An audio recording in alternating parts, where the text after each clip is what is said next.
Inside the samosa factory, mass production of crispy samosas, how it's made.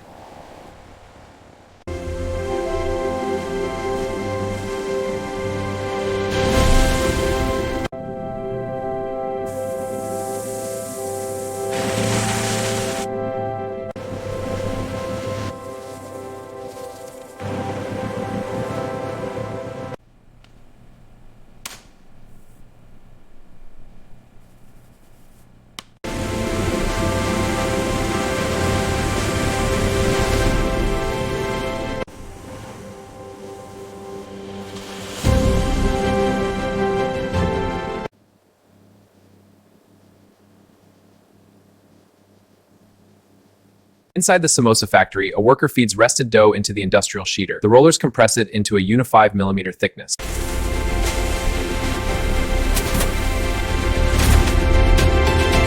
Inside the samosa factory, automated depositors' precisely 5-gram portion is placed consistently on every pastry.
The final inspection station uses automated scanning and human verification to uphold a zero-defect samosa proceed.